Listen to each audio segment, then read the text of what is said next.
Hi friends, Ayyanar துணை சீரியலில் இன்றைக்கி நாளைக்கான எபிசோடு பார்க்கலாம். புதுசாக பார்க்குறவங்களா இருந்தால் சப்ஸ்கிரைப் பண்ணிக்கோங்க, லைக்கு ஹைப்பு கொடுத்து விடுங்க. வாங்க வீடியோக்குள்ளே போகலாம். நேற்றுக்கு எபிசோடு எதில் முடிச்சிருப்பாங்கன்றது பார்த்தீங்கன்னா, இவங்க நிலா வந்து கிளியராக சொல்லிவிடுவாங்க, நான் சோழனை கல்யாணம் பண்ணிக்கிறேன், என்னை சோழனை கல்யாணம் பண்ணி வச்சுருங்கப்பா அப்படின்ற மாதிரி தான் வந்து இவங்க நிலா வந்து கிளியராக வந்து மனோகர்கிட்ட சொல்லிவிடுவாங்க.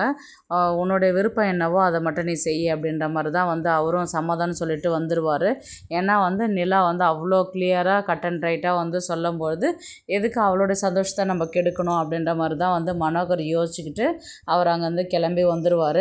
அதுக்கப்புறம் வீட்டுக்கு வந்து பார்த்திங்கன்னா தேனு தான் கேட்பாங்க, ஏங்க நீங்கள் அவளை வந்து கல்யாணம் பண்ணிக்கன்னு சொல்லிட்டு விட்டுட்டு வந்தீங்க, அவளை அடித்து இழுத்துட்டு வந்திருக்கலாம்ல, நம்ம அப்படி தானே பிளான் பண்ணி வந்தோம், அவள் வரலன்னா நம்ம அடித்து இழுத்துட்டு போகணும் தானே சொல்லிட்டாங்க தான் இங்கே வந்தோம், அப்புறம் ஏங்க நீங்கள் விட்டுட்டு வந்தீங்க அப்படின்னு சொல்லி கேட்டதுக்கு மனோகர் வந்து சொல்லுவார், நீயும் தானே அங்கே இருந்த, உன்னால் அடித்து இழுத்துட்டு வர முடிஞ்சிச்சா, அப்படியே நீ அந்த வேலையை நீ செஞ்சுருந்தனா அவன் நீ யாருன்னே எனக்கு தெரியாதுன்ற மாதிரி தான் அவன் நடந்திருப்பா, உன்னை தான் அசிங்கப்படுத்தியிருப்பா அப்படின்ற மாதிரி தான் வந்து மனோகர் வந்து சொல்லுவார். இவர் அமைதியாகவே ஆகிடுவார்.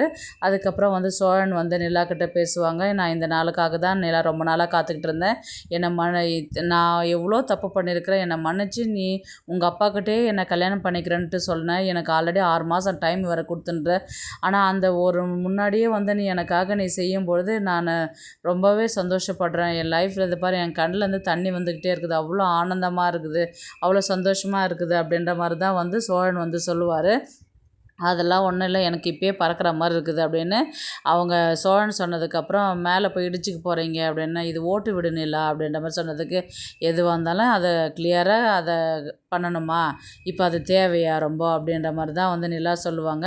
அதுக்கப்புறம் நிலா ரூம் உள்ளர போயிடுவாங்க. சேரன் கிட்ட தான், அண்ணா இந்த மாதிரி நிலா என் மேலே பாசம் வச்சுருக்குன்னு தெரியும்ண்ணா, என்னை லவ் பண்ணதுன்னு எனக்கு தெரியும்ண்ணா, என்னை விட்டுட்டு போக மாட்டான்றது எனக்கு தெரியும்ண்ணா, இப்போ பாருண்ணா என்னை கல்யாணம் பண்ணிக்கிறேன்னு அவங்க அப்பாக்கிட்டே சொல்லிட்டா, எனக்கு ரொம்ப சந்தோஷமாக இருக்குதுண்ணா அப்படின்ற மாதிரி சொன்னதுக்கு, எங்களுக்கும் தான்டா சந்தோஷமாக இருக்குது, நீ கல்யாணம் பண்ணிக்கிட்டு சந்தோஷமாக இருந்தால் எனக்கு அதுவே போதும்டா அப்படின்னு சொல்லிட்டு இவங்க சோழனை கட்டி பிடிச்சிப்பாங்க. அதுக்கப்புறம் பாண்டியன் பல்லவன் எல்லாருமே வந்து ஒன்றா சேர்ந்து கட்டி பிடிச்சிப்பாங்க.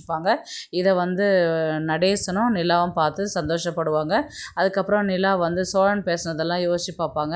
இந்த மாதிரி நீ எனக்கு இந்த மாதிரி இந்த ஒரு நாளுக்காக நான் எத்தனை நாள் ஏங்கியிருக்கேன்னு தெரியுமா நிலா, உனக்கா தெரியுமா அப்படின்ற மாதிரி தான் வந்து சொல்லுவாங்க. அவர் பேசுனது எல்லாத்தையுமே யோசிச்சு பார்த்து இவங்களாம் அழுவாங்க உள்ளார. அதுக்கப்புறம் வந்து பார்த்திங்கன்னா நிலா வந்து பல்லவன்கிட்ட தான் பேசின்னு இருப்பாங்க. ஏன் உட்காந்து கடலை போட்டுக்கிறான், என் ஆள்கிட்ட பேச விட்றானா பாரு அப்படின்ற மாதிரி தான் என்னென்னவோ சொல்லி எழுப்புவார். பல்லவன் எழுந்துக்கவே மாட்டார், அங்கே தான் உட்காந்துருப்பாங்க. உடனே நிலா வந்து இப்போ எதுக்கு அவனை எழுப்புறதுக்கு பார்த்துட்டுருக்குறீங்க அப்படின்ற மாதிரி சொன்னதுக்கு, இல்லை நிலா இன்னும் 2 நாள் கல்யாணம் ஆக போகுது, நம்மளுக்கு என்னென்ன திங்ஸ் வேணும், உனக்கு என்ன வேணும், ரொம்ப கிராண்டாக கல்யாணம் பண்ணலாமா, அதை பற்றி நான் உங்கள்கிட்ட டிஸ்கஸ் பண்ணலான்னா இவன் உட்காந்து வெட்டியாக பேசின்னு இருக்கிறான் அவங்ககிட்ட அப்படின்னு சொல்லிட்டு சொல்லுவார். இவன் என்ன ஒன்றும் வெட்டியெல்லாம் பேசலை, இப்போ நீங்கள் தான் வெட்டியாக சுற்றின்னு இருக்கிறீங்க அப்படின்ற மாதிரி தான் வந்து சொன்னதுக்கு, ஐயோ நிலா நம்ம நிறைய பேசணும், இவன் வேறு நவர மாட்டேங்கிறான், ஆனால் நான் போக மாட்டேங்க தான் இருப்பேன், நீ என்ன பண்ணுறே பண்ணிக்கணும் அப்படின்ற மாதிரி பல்லவன் வந்து சொல்லுவார். உடனே மனோகர் தான் வந்து நிலாவுக்கு கால் பண்ணுவாங்க. சொல்லுங்கப்பா என்னப்பா அப்படின்னு சொல்லி கேட்டதுக்கு, இந்த மாதிரி கல்யாணம் வந்து பண்ணிக்கிறேன்னு சொல்லிட்டு இல்லைம்மா, அதுக்கு திங்ஸ் எல்லாம் வாங்கணும் இல்லையா, புடவை நகையெல்லாம் வாங்கணும், நாங்கள் 2 பேரும் கிளம்பி வரோம், நீ ரெடியாகிரு நம்ம போய் வாங்கிட்டு வந்துடலாம் அப்படின்ற மாதிரி சொன்னதுக்கு, சரிப்பா அப்படின்னு சொல்லிட்டு நிலா சொல்லுவாங்க. உடனே வந்து சோழன் சொல்லுவார், நான் அவன் வாங்கி கொடுக்குறேன்னு சொன்னேன், வேணான்னு சொன்னேன், இப்போ உங்கள் அப்பா வாங்கி கொடுக்கறது மட்டும் வேணும்னு சொல்கிறேன், அவர்கிட்ட பணம் இருக்குது வாங்கி தராரு, வேணான்னு சொன்னாலும் அவர் கேட்க மாட்டார், நீங்கள் அந்த மாதிரியா, நான் வேணான்னு உங்ககிட்ட சொன்னால் நீங்கள் கேளுங்க, சரி நிலா நீ சொன்னால் நான் கண்டிப்பாக கேட்பேன் அப்படின்ற மாதிரி சொன்னதுக்கு, பல்லவன் வந்து உடனே கிண்டலுக்கு, அதெல்லாம் சொல்கிறதெல்லாம் செய்ய வேணாம், வெளியில் இருக்கிறதுல காரு அதை போய் தூக்குறீங்களா அப்படின்னு சொல்லி சொன்னதுக்கு, மறுபடியும் அவங்க கிண்டல் பண்ணுவாங்க, நான் தூக்க மாட்டேன் அப்படின்னு சொல்லிட்டு. உடனே மறுபடியும் கால் வரும், நான் கால் வருது நான் பேசுகிறேன், நீங்கள் என்ன தூக்குங்க தூக்க கட்டி போங்க அப்படின்ற மாதிரி தான் இல்லை அங்கேருந்து சொல்லிட்டு கிளம்பிடுவாங்க. உடனே வந்து சேரனை தான் காமிப்பாங்க. சேரன் வந்து பார்த்திங்கன்னா மனோகர் இருக்கிற வீட்டுக்கு தான் போயிட்டு, இந்த மாதிரி ஆல்ரெடி ஐயர்கிட்ட பேசிட்டு வந்தேன் சார், வெள்ளிக்கிழமை கல்யாணம் சொல்லியிருக்குதுல 9:10 கொஞ்சம் எனக்கு அந்த டைம் வேணும்னு சொன்னதுக்கு அவரும் ஓகே சொல்லிட்டாரு, மாலைக்கும் சொல்லிட்டு வந்துட்டேன், இப்போ உங்களை பார்த்து உங்ககிட்ட ஒரு வார்த்தை சொல்லிட்டு போகலான்னு சொல்லிட்டு தான் வந்தேன் நான் அப்படின்னு சொன்னதுக்கப்புறம், ஏன் முகம்லாம் டல்லாக இருக்குது, என்ன யோசிச்சுட்டு இருக்கிறீங்க அப்படின்ற மாதிரி சேரன் கேட்டதுக்கு, உடனே தேன் வந்து எனக்கு இந்த கல்யாணத்தில் விருப்பமே இல்லை எங்கள் 2 பேருக்கும் அப்படின்ற மாதிரி அவங்க சொல்லுவாங்க. அவர் உடனே மனோகர் வந்து, விருப்பம் இருந்தாலும் இல்லைனாலும் அவளுக்கு வந்து சோழனை பிடிச்சிருக்குல்ல, அவ்வளோ கிளியராக சொல்கிறாள்ல, நான் சோழனை கல்யாணம் பண்ணிக்கிட்டா தான் சந்தோஷமாக இருப்பேன்றது அவள் கிளியராக சொல்லும்போது, அப்புறம் அவளுடைய விருப்பத்தை நான் எப்படி தட்ட முடியும், அதனால தான் நான் வந்து ஒத்துக்கினேன் அப்படின்னு வந்துட்டேன் நான் அப்படின்னு சொல்லிட்டு மனோகர் வந்து சொல்லுவார். சேரன் வந்து என்ன சொல்லுவார்னா, நிலா வந்ததுக்கப்புறம் தான் எங்கள் லைஃபே மாறிச்சு, எங்கள் குடும்பத்துடைய மரியாதையும் அந்தஸ்தும் உயர்ந்துச்சு. இன்றைக்கி வீட்டு பத்திரமே எங்ககிட்ட இல்லாத பட்சத்தில் நிலா வந்ததுக்கப்புறம் தான் அது எங்களுதுன்றது ப்ரூஃப் ஆயிடுச்சு. எங்கள் வீடு இப்போ இருக்கிற மாதிரியே இருக்காது, நாளைக்கே அது நல்லா இடிச்சிட்டு கட்டுற அளவுக்கு உங்களை விட நல்லா இருப்போம், கவலைப்படாதீங்க, உங்கள் பொண்ணை வந்து நாங்கள் தங்கம் போல் பார்த்துப்போம், உங்கள் பொண்ணை நம்பி எங்ககிட்ட கொடுங்க அப்படின்ற மாதிரி தான் வந்து சேரன் வந்து மனோகர்கிட்ட சொல்லுவார். மனோகர் வந்து ஒரு மாதிரி ஃபீல் ஆகிட்டு அப்படியே அமைதியாகவே ஸ்டப்பனாகி அப்படியே உட்காந்துருவார். சரி, எனக்கு சம்மதம் தான் அப்படின்ற மாதிரி சொன்னதுக்கு இவங்க சேரன் வந்து சரி நான் கிளம்புறேன்னு சொல்லிட்டு அவர் கிளம்பிடுவார். அடுத்த நாள் வந்து பார்த்திங்கன்னா மனோகரும் தேனும் தான் போயிட்டு நிலாவை கூட்டிகிட்டு போவாங்க. நிலா கூடவே என்ன பண்ணுவாங்க, சோழனும் நானும் வரேன் அப்படின்வார். நீயும் தான்ப்பா வா அப்படின்ற மாதிரி தான் வந்து இவங்க 2 பேருமே கூட்டிகிட்டு போயிட்டு அங்கே எல்லாருமே வருவாங்க. எல்லாருமே வந்து பார்த்திங்கன்னா சாரீஸு, அதுக்கப்புறம் வந்து நல்லா காஸ்ட்லியாக இருக்கிறது எடுப்பாங்க. அதுக்கப்புறம் இவருக்கு சோழனுக்கு வந்து பட்டு வேஷ்டி சட்டை இதெல்லாமே எடுப்பாங்க.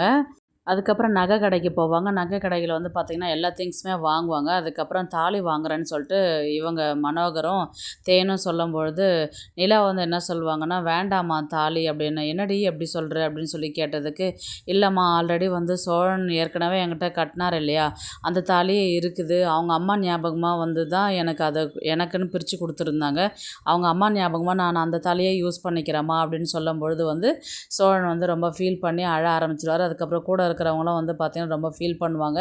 சரி அதுக்கப்புறம் உன் விருப்பம் அப்படின்ற மாதிரி வந்து சொல்லுவாங்க. அதுக்கப்புறம் வந்து வீட்டுக்கு போயிட்டு எல்லா திங்ஸ்லாம் வச்சுட்டு, சரி தேனு நான் கிளம்புறேன், நீ ரெடி ஆகிட்டு அடுத்த நாள் காலையில் அப்படின்ற மாதிரி தான் வந்து சொல்லுவாங்க. அடுத்தது வந்து பாண்டியன் தான் வந்து வானதிக்கு இன்ஃபார்ம் பண்ணுற மாதிரி இருக்கும். இந்த மாதிரி நாளைக்கு கல்யாணம் இருக்குது, வந்துரு வானதி அப்படின்ற மாதிரி தான் வந்து சொல்லுவாங்க.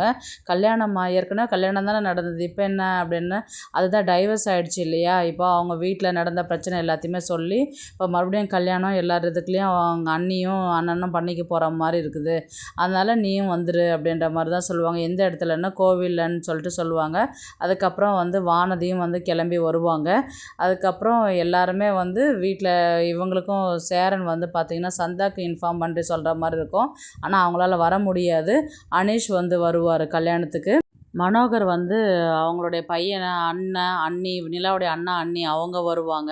அதுக்கப்புறம் வந்து சோழன் வந்து பார்த்திங்கன்னா அவர் முதலாளிக்கு இன்ஃபார்ம் பண்ணி அவரும் வர மாதிரி தான் இருக்கும் கல்யாணத்துக்கு.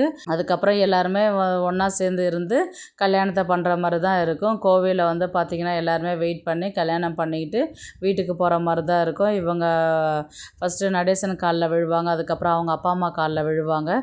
அதுக்கப்புறம் வந்து பார்த்திங்கன்னா இவங்க சோழன் வந்து நிலாவை வந்து ஒரு ஹக் பண்ணி லைஃப்பில் இதுக்கப்புறம் நான் உன்னை விட்டுட்டு போக மாட்டேன், உங்கள்கிட்ட நான் எந்த பொய்யும் நான் சொல்ல மாட்டேன், இனி உனக்காக மட்டுமே நான் வாழ்வேன் அப்படின்ற மாதிரி தான் வந்து அந்த ஒரு இதில் தான் வந்து நிலா கையை பிடிச்சிக்கிட்டு கோவிலை விட்டு வெளியில் வர மாதிரி இருக்கும். அப்படியே வந்து எபிசோடை வந்து முடிப்பாங்க. பார்க்கலாம் கதையை வந்து எப்படி எடுத்துகிட்டு போகிறாங்கன்றது. இந்த வீடியோ உங்களுக்கு பிடிச்சிருந்தா ப்ளீஸ் லைக் பண்ணுங்கள், ஷேர் பண்ணுங்கள், சப்ஸ்கிரைப் பண்ணுங்கள். தேங்க்ஸ் ஃபார் வாட்சிங். இந்த வீடியோ பிடிச்சிருந்தா லைக் பண்ணுங்க, நம்ம சேனலை சப்ஸ்கிரைப் பண்ணுங்க. உங்க ஆதரவு ரொம்ப முக்கியம். நன்றி.